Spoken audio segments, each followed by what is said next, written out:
amazing. Well, thank you, Jess, for being here on Spark TV. I'm very excited to be sharing a wine with you today and talking all things biz related. So let's just kick straight into how on earth did you decide to start a business? What's your kind of like career backstory? What was the thing that made you take the leap? Tell us how you got here. Sure. Well, I actually originally really wanted to work in film. So it's funny how things have panned out. Yeah. Now is your moment. Now is your. I know, here we are on TV. But no, I started my university degree and everything really wanting to work in film. I got to work on some really great music video sets, and I snuck my way onto the set of The Great Gatsby, which is like a whole other story. Oh my God. Lied my way there, which was great. And then, I had a lot of people tell me that making it in the film industry is like impossible in Australia, and I need to move to LA, and I didn't really want to do that. So I kind of started looking around for other things and kind of fell into PR and ended up finishing up my degree with a major in public relations. And my first job was in like a boutique fashion and lifestyle PR company in Sydney. Which was my experience of that was like Devil Wears Prada in real life. Oh my God. I wasn't as badass as like Anne Hathaway. Yeah.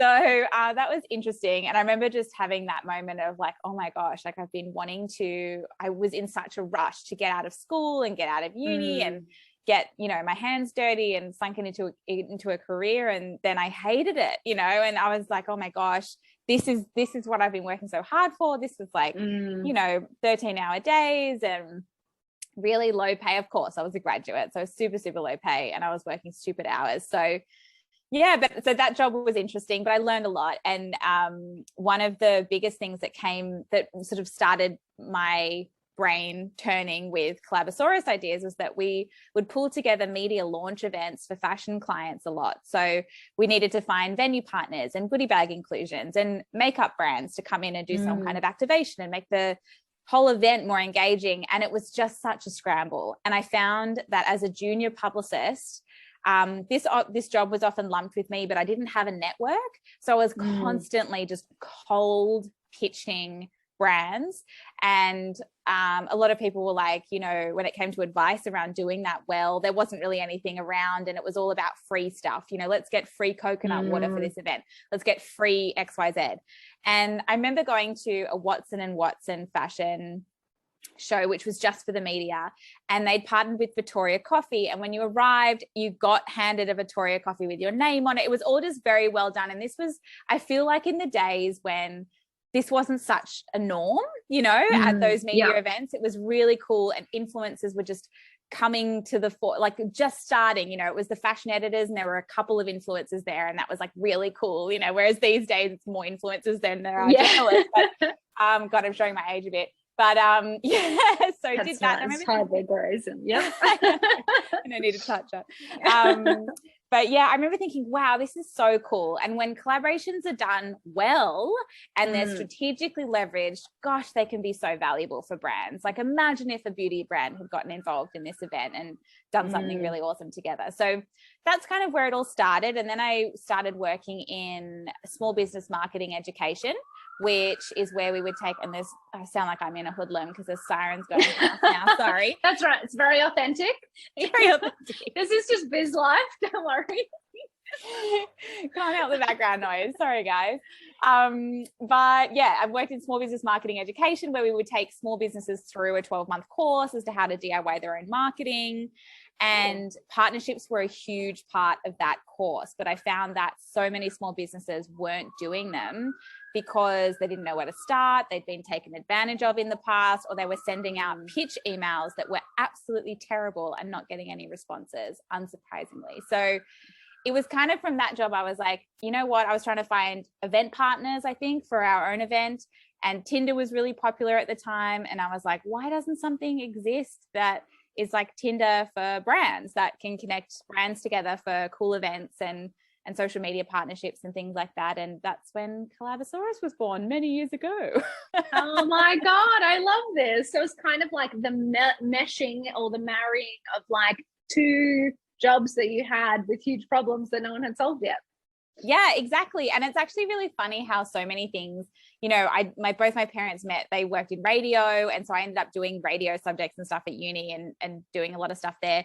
And you think that, oh, you know, all that time is wasted, but I run 2 podcasts now, and those radio subjects really help with those, you know, and like, I don't know, storytelling and branding with film, there's so much tied to it. So it's funny. I think looking back, it all makes a lot of sense, but at the time it really didn't. Yeah. Sometimes that's the best way though. So now I know what Collabosaurus is, but for those tuning in at home, tell us exactly what the platform does, who should be using it, what's it all about? Yes. So Collabosaurus is a dating site for brands, essentially. So we have a platform that matchmakes. There's just over 8,500 brands on the platform now for really cool marketing collaborations that could cover social media, products, or events. So think of things like competitions and giveaways, or social media content series, gift with purchase collaborations, limited edition product collaborations, and beautiful events and activations. Collabosaurus is that matchmaker that connects really aligned, awesome brands together for those marketing projects. And we work with brands in a whole host of different industries. We do fashion, beauty, lifestyle, food and beverage, probably predominantly. There's also B2B is an emerging category on there as well, you know, like graphic designers and social media software platforms and stuff, for example, can team up and do something really cool together and reach business audiences too. So yeah, we work with brands like Marks and Spencer and Marley Spoon and Dermalogica and a whole host of cool businesses and small businesses as well. Amazing. I love it. And so this all sounds like highly technical, like you have built a tech platform. How did you go from being PR junior going, oh my God, my life sucks because I can't find all these people, to launching a technology company? Oh, you know, it's just so easy, as you would know. That's right. We're not in therapy at all. No, we could just turn this into a therapy session. Oh, look, I think I've picked up a lot of technical stuff along the way. I would definitely say I'm no engineer, because I kind of know how to code and stuff like that and basics, but I don't enjoy it. You know, when every time I go into that side of things, I get a bit sort of stuck, and it's just not where my zone of genius is. So It's been an interesting learning curve. What I have found though is I really love product design, like technical product design. I really, really love that. I'm a super visual person. So being able to map stuff out, you know, the way I want it to work, it's like, who knew? I really liked that. And I've kind of fallen into doing that as part of my role with Collabosaurus. Yeah, I really like that. But it's been interesting. It's definitely not an easy road being a solo, non-technical female founder. Cap raising in the tech startup world is a massive thing, as you know. Giant nightmare, you might say. Yeah. So it just adds an extra layer of difficulty, unfortunately, because I think a lot of investors love the Facebook model, you know, where you have like this technical co-founder and then a visionary, and it all just, and you know, and men as well. Totally. 1 + 1 + 1. There you go, unicorn. Yeah, exactly. Equals unicorn. And it's like, oh, for goodness sake, there's so many other ways to be a unicorn. Oh my God, totally. I just it's really interesting. We've just pivoted Scrunch to be like a $10 a month, like, you know, mass product rather than high-end product. And I've been like second guessing myself ever since I made this decision, right? And I'm like, oh my God, can we make this actually work? Do you know how many customers we need now? And I just read this article about Calendly. I don't know if you use that as like a calendar booking system. Calendly, me too. But they're like $1 billion company now. And I'm like, oh, I just pay them $10 a month. I'm like, surely we can, you know? So I love the idea of like, you don't have to go one model, you know, like there's something for everyone, and there's so many different capital raising avenues now. But I kind of like the idea of bootstrapping. I raised capital, but I'm turning my back on capital raising. It's a grueling, like scarring experience. My whole experience was absolutely terrible and atrocious. So I don't really like go back into that like very willingly, I suppose, because it wasn't very fun. But yeah, there's so many different ways to build. I mean, if you can build a profitable, at the end of the day, if your business can be self-sustaining and grow itself, to me, that is like the best business model ever. It's like you don't have to answer to anybody. Like, how good. And I mean, ironically, that's what investors like now as well. Like, it used to be this kind of weird thing, but now they want these like already successful, profitable businesses as well. So it's kind of like you almost have to go down that road these days. Yeah. And I tell you what, if I'd raised capital back in 2016, you know, when I started, I would have massively misspent the money, I think. And now fast forward, we've learnt the hard lessons on our own dime, you know, and being backed into a corner financially and needing to come up with creative solutions and that are the most cost effective and not just splashing cash all over the place. So I actually think it's put us in a really good position, because now, you know, we're not like running out of runway and need to raise capital, the business will close. You know, it's a different mindset. It's like, no, this company holds its own. If we were to go after capital, which, you know, may be the case down the track, I'm not completely ruling it out. I'm just resistant to do it. Like, we've bootstrapped so far, not by choice, but so far. And but if we did go after it now, it's a different story, because we don't smell of desperation, you know. It's like well, if you want in, then it's in, and if not, no worries. You want on the rocket. Exactly. Yeah. And that's, you know, it's interesting. Like, I think it's stressful whatever way you choose, right? Like, if you choose to raise capital, raising capital is really stressful. If you choose to bootstrap is really stressful. So I don't know if there's the right choice. I feel like the grass is always greener as well. Like, whatever you choose, you always think, oh, but like, what about that? What about that? Yeah. So then what were your early tactics, if you will, to get new customers? So we've got people that are listening in that are kind of early in their small business or startup journey, and they're kind of in that place of they're going, oh my God, how do I find my first customers? What are your thoughts? Strap yourself in. There's so much to cover here. Welcome to Marketing 101. No. I know. Oh my gosh. You know, interestingly, so when I worked in that small business marketing education company, their entire marketing strategy was Facebook ads. And I remember like getting massive exposure to that and, you know, go deep diving into what they were doing and stuff. So when I started Collabosaurus, I just thought, oh yeah, you just run ads and make money and build customers. And it's like, it's a machine. So funny. That's not how it works at all. Yeah. And you definitely can't rely on Facebook ads. It's getting more and more and more expensive as well. So I would say what worked really well for us was the good old fashioned hustle. I mean, and I used to do things like, events are fantastic. Going to events and networking, it's super underrated. You can meet some incredible people that way. But what I would do is, because I was a startup and couldn't afford to go to all of these events, is I'd find the event hashtag for like the Collective Hub and stuff. Used to run events back then. And I'd spend 2 hours a day like chatting with people on Instagram who would be potential customers. I'd find the event hashtag, I'd comment on their stuff being like, it was so great to meet you today. Oh my God, get out. So, and because they've met a million people, they go, oh no, like I completely forgot this girl. And then we end up in this conversation and it's really funny. So that is actually how I met a lot of great people. That's cool. So yeah, going to events for sure. Partnerships, absolutely. When you it's one of the most cost-effective strategies to grow. It's up to 25 times less expensive than digital advertising. So if you're just starting out wanting to reach new people, collabs and partnerships are totally where it's at. Teaming up with another brand gives you access in like a cross-promotional sense to an entirely new pool of potential customers without any monetary spend. That's multi-channel. So it's not just Instagram, it's on their email list, it's on their website, it's on their podcast. You can do lots of stuff together to really leverage an awesome multi-channel collaboration campaign that's a little bit longer term than like a one post thing or a Facebook ad that you just flick past. It's more meaningful and adds value to your audience. So yeah, networking, partnerships, and then last but not least, I would just say go out and add value to create valuable content and stuff. Like if you go out looking for the sale before you've really nailed the value you can bring, I would be asking a lot of questions instead of going after the sale to begin with, just to understand where the pain points are and things like that.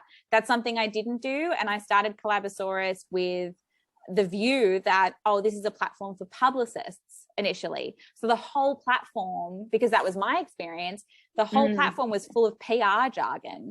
And then for the first 2.5 years, not a single publicist used the platform. Now we have a lot of publicists using the platform, but back then it was all small businesses who signed up, which was super interesting. Wow. And I just wasn't listening to the customer, I suppose, back then. And it took a while to completely overhaul our messaging and actually serve the customer who was coming to us quite organically and resonating with what we had to say. So listen a lot and add value. And I think that that's good advice, though, because I think that people kind of go, well, I made this thing, I've just got to go out there and flog it. But it's like, I kind of think it should change all of the time. Like, as you hear your potential customers or your customers say different words than what you say on your website, or explain things in a different way, I think it's okay to change your messaging and refine and refine and refine instead of getting stuck into, I thought I had the brilliant idea first up. Of course. And I mean, I'm still learning. I'm 7 years in, I'm still learning. We have changed the name of, like, on Collabosaurus, you create a listing, which you would list your brand and get matched up with other brands. That has been called about 10 different things over the years. It's been called a project. It's been called a campaign. And now it's we've landed on listing for the last 3 years, and I'm really happy with listing. But it's funny how, like, little things like that can completely change someone's perception of you and how they would use your software. Yeah. And I think just their ability to understand what you do, like, that's the biggest thing for me, is like, I go, hey, look at this thing we have. And then someone comes back and says, what is it? And I'm like, okay, so I've not done a very good job of explaining it. Yeah. Or it's either, I'm like, either you haven't read it or I have not explained it very well. Let me take the objective view that I have not explained it very well and try and explain it to people until I get to the point where I'm like, oh, that's what it took to make them understand what it is. Yes. I need to change my stuff. And what's a really valuable thing to do, very time consuming, but so worthwhile at the beginning especially, is about 2 years into Collabosaurus, I set up Zoom meetings, like 20-minute Zoom meetings with, I think there was 10 people all up, 5 of which were existing customers, and the other 5 were people I really wanted to work with, who some were like kind of in the community, some weren't. And I just asked them questions like, how would you describe Collabosaurus to a friend? You know, things like that. And they all said dating site for brands, or Tinder for brands, or matchmaking platform for brands. And I'm going, great, that messaging resonates. But I asked them all if they'd run Facebook ads before. And seriously, maybe 1 out of the 10 had been running Facebook ads, which I was like, wow, I assumed that our whole, customer base would be running Facebook ads and therefore be familiar with terms like campaign and cost per click and things like that weren't actually as familiar as I imagined them to be. So that completely changed the stuff. So taking the time to ask a lot of questions and build friendships as well, Yeah. And I just like the idea of, you don't always have to ask for the sale every time. It can actually be, a relationship building exercise, get feedback on your brand, because that means it's going to convert better to somebody else later. Like, it doesn't have to be all, please buy my thing, please buy my thing. Yeah. I think as well at the beginning, I was very upset. I'm a bit of a perfectionist. So I was a bit of obsessed with the whole, build it and they will come and have it be perfect straight off, when you can actually build incredible loyalty and brand affinity and stuff like that by bringing people along on the journey with you. You don't have to have it all together. You can be scrappy. You can be vocal about the fact that you're just starting out, and people love that and love to connect with you at the early stages, because I've got people who now have been in the Collabosaurus community for 7 years, and I hear from them every now and again, or they'll come to an event and they'll be like, I remember when blah blah blah blah blah. And it's like, people love that stuff. It's part of the brand building. It's like, I remember using Canva when they first started, and that's like a badge of honor. Yeah. And it's so cool though, because then you recommend it to other people, so those people are like your biggest advocates if you do take them on that journey and make them feel part of the process. Exactly. Yes, definitely. I love that. That's so good. So in the last 7 years, has there been any challenge that you wish somebody had have told you before you got into this business stuff? Take your pick. Oh, look, I asked the question because I'm like, I know we all know that businesses like trifled with challenges. But are there a couple that you're like, I wish I was more prepared for that, or I wish someone had have told me that the world's not going to end because that thing happened? Yeah, I think I mean, some of those things I am really glad I went in naive, because if I had known, like, for example, the revenues and everything we're doing now, my original projections back in 2014 was that we would hit these revenues at year 1. So I had known it would take 7 years, I have an Excel spreadsheet similar to that.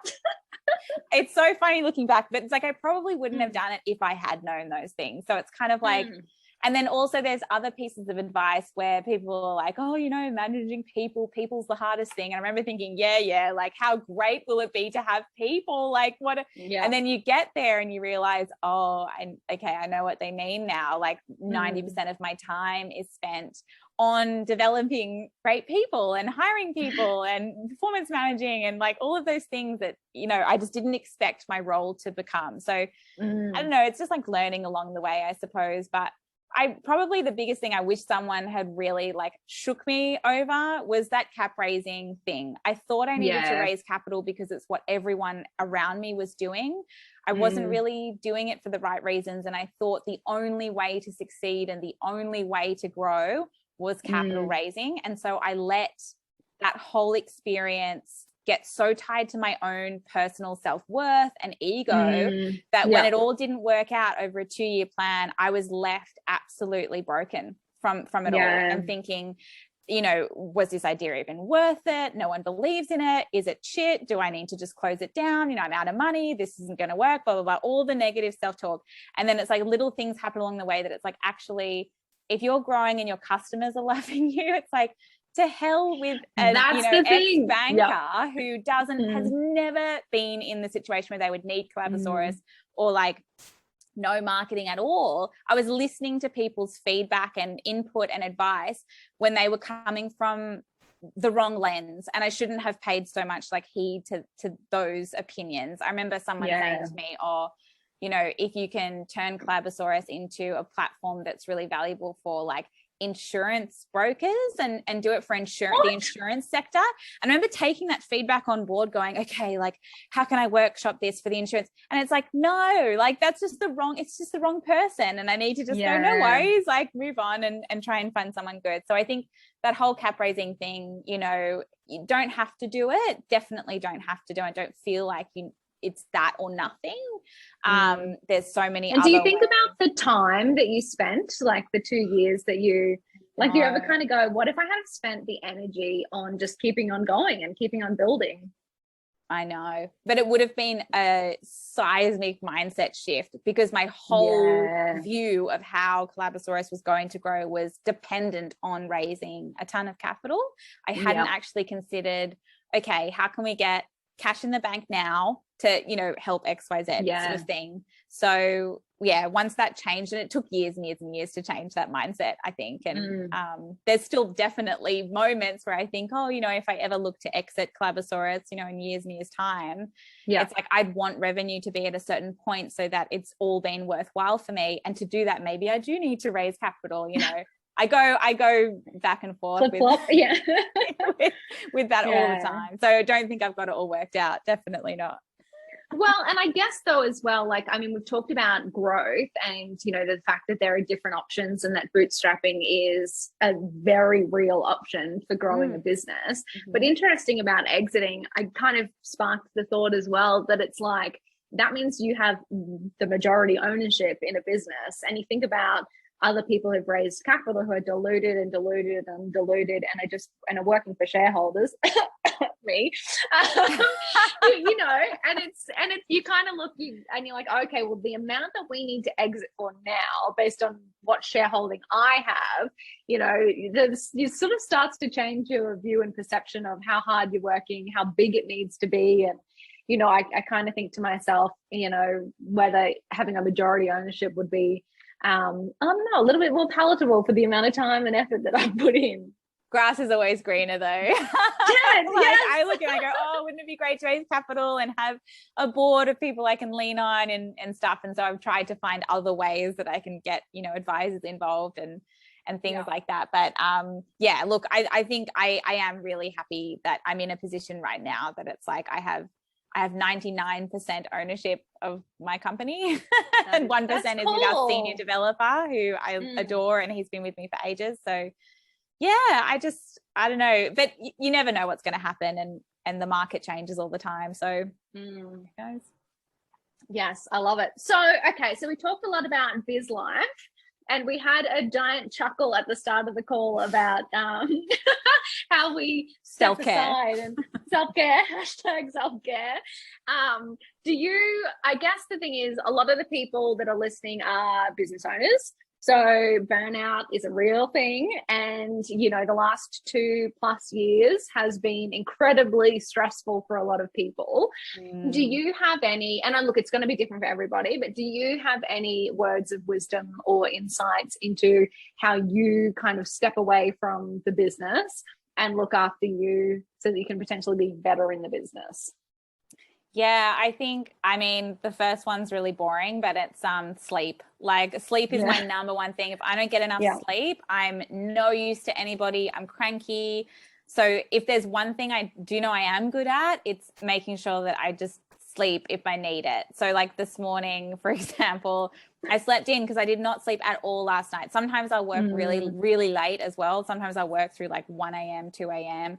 But it's like, then that means that I need to pay for that later with sleep. Otherwise I'm useless. So prioritizing that. Something I've also done, I kind of do at regular intervals, is have a look at what my role is in the business and what I'm doing day to day. And Toggle's a really, really good tool for this, actually, just to see on a piece of paper what you're spending time on, because sometimes what you feel you're spending time on is actually not what you are spending time on. Like, remember ages ago me going, oh my God, I need to outsource, financials. I hate bookkeeping. I hate this stuff. And when I actually looked at Toggle, I was spending 10 minutes a week on that. Like, it would actually didn't take that much time. It's just that I didn't enjoy it.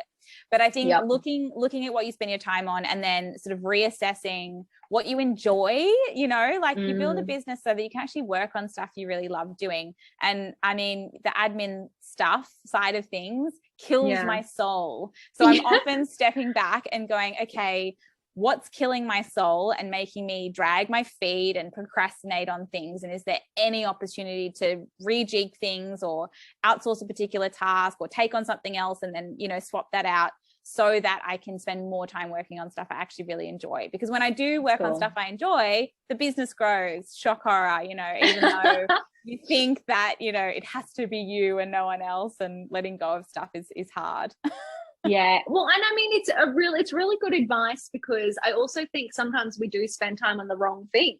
Like, it's kind of like, okay, what do I love and what is important for the growth of the business? And so hopefully sometimes both of those things go hand in hand. But there are a lot of things that are easy tasks sometimes that make you feel productive that are actually useless. Like, I must have all of my emails responded to, but it's like, well, that made you no money, but you have a clear inbox. So I need a clear inbox, so otherwise I have an anxiety attack. So oh my God, I have 500 emails in my inbox right now. I'm dying. Oh my God. I know, it's like anxiety inducing. Oh my gosh. I'm also like giving myself a bit of grace, because we're launching a couple of things and I'm like, the only thing that matters right now is getting that stuff right. That will wait. Your filing or your responding to things that are not important will wait. Those are the things that matter. So, and I think sometimes you need to like allow yourself some time to be creative. Like, I can't be creative if I'm burnt out. I can't be creative if I'm exhausted, like, it's just. So I remember over Christmas 2020, we were in lockdown. I was really like burning out after like one hell of a year. And then I only had, I think, 8 days off, sort of. And then I was like, you know what? Like, I want to do something I want to do. And then, of course, I started another business. as you do. So that's the problem with taking time off as an entrepreneur. I know. I know. But it was that weird little like creative freedom on something that wasn't Collabosaurus, which is just all consuming, you know, of me and my energy over the last 7 years. So it was really nice to take a couple of days and be like, what else? Like, let's do a product business. Like, why not? And explore some stuff. And I've learned so much. And I just find it really like fun and interesting because it's not a heavy weight, because it's just entirely a little new side project that's just for fun. You know, it's not for well, I'm currently being targeted by number 2 ads. Oh, are you? Yeah. Sorry. I think as a customer, so your advertising targeting is probably working very well. Excellent. Good on you. So if anybody doesn't know, number 2, product-based business, post-flush perfume drops. And they're absolutely amazing. I can confirm. Who knew I'd start a toilet product company? But hey, why not? But it's also like, I love, I remember in the early days when you were planning it, and you weren't telling anybody what it was, but you've made that comment. You're like, there's literally like 1-2 products in the market that solve this problem right now. Like, I love the fact that you did actually do the research and the planning. It wasn't kind of, you know, going into something where there was 1,000 different options and then going, I wonder why my thing didn't work, you know? Yeah. It's actually amazing having built Collabosaurus and learning, you know, lessons through Collabosaurus, how much faster I was able to get a new product off the ground with the contacts and learnings and experiences and everything that I've actually done through Collabosaurus. It was actually amazing. I think we don't give ourselves enough credit for the hats we wear, you know, like you just wear so many hats and you learn everything the hard way building a business, but it's like the skill set you come out with on the other side. Yeah, and even that like self-reflection on how far you've actually come. Like, I know, like this morning I sat down and I just wrote this like A3 pads paper worth of to-dos for the week, and it's like, if all of you do that's me as well. Yeah, nice. But it's like, if all that you look at is like all the crap you haven't done yet, it's so easy not to celebrate. Oh my God, I launched this thing. I now know how to edit videos. I now know how to do Facebook ads. I now know how to do this. And yes, ultimately, you probably don't want to be the one person that does everything in your business forever. But it also doesn't hurt to actually experience all of those things, so that when you do get to the stage where you want to outsource a few things, you know what to expect and you know how to hand over a task as well. Yeah. You also kind of know what is reasonable in terms of a time frame to get things done. And on the flip side as well, I mean, I know my boyfriend, he worked in as an air conditioning mechanic when he first came to Australia. And he's like, oh, the owners of that business came to one job that was a really easy job and timed everyone and was like, oh, awesome. That was like a 30-minute install. No. So they assumed that every job was a 30-minute install and that everyone was dragging their feet if it wasn't. But, you know, some you're like in the roof and like underground, and it was like this whole thing. But it's funny, I think if you've done the job, then you know realistically how much time it takes, and also how like what's the ROI of that task and that job, and is it actually worth then investing in outsourcing it? You've got to like test and measure that stuff. So yeah, so good. All right, last question for you. If somebody was since you've started 2 successful businesses, if somebody was tuning in and they were on the fence, they've got an idea and they're just struggling to take the leap into starting their business, would there be any last words of advice for somebody like that? Okay. Because I've had a champagne, the weirdest thing just popped into my mind. Where I was like, oh, there's this funny TV show. Gosh, I'm going to regret giving this piece of advice after. No, I'm so happy about this. This is fun. There's a funny TV show you can find on YouTube, and I think it's called Undercover Billionaire or something like that. I'll send you the link afterwards if you want to share it. In the show notes. Yeah, they basically have this billionaire guy. They put him in the middle of America, like somewhere he's not familiar with $100 and a truck. And they go, you've got 3 months to build $1 million business. And he reckons he can do it. And it's actually so fascinating to watch him do it. Like, it's just crazy. But one of his things that he really you know, brought into my mind was this quote that he says, he's like, find your buyer first, you know, find who you actually want to sell before spending all that time developing a product. And that's definitely something I didn't do with Collabosaurus. I built it and then was like, had to iterate, you know, later afterwards rather than iterating as I built. So I think finding your buyers, and like if you have a little idea, just prototype it out. It doesn't have to be perfect. Just do everything you possibly can to hand make it first, or like build a little landing page first and see if you can get some signups. If it's a tech thing, you know, you can use ClickFunnels or something to just design, or Squarespace or Shopify, anything to design a little coming soon page, get people to sign up and just test it first to see if anything comes back. And you might find some really interesting feedback that will, now my cat's meowing. Oh my I love that. The background, she wants to get let out. And she's like, let me out. Your time is up, Mom. So yeah, MVP, minimum viable product, get that up. I mean, with number 2, I was ordering samples from everywhere to get sample bottles and sample everything. And I mixed the first batches myself, like with essential oils. It's not like I just instantly went with the manufacturer, because that would have been a $50,000 exercise. So doing it myself first on a couple $100, best thing ever.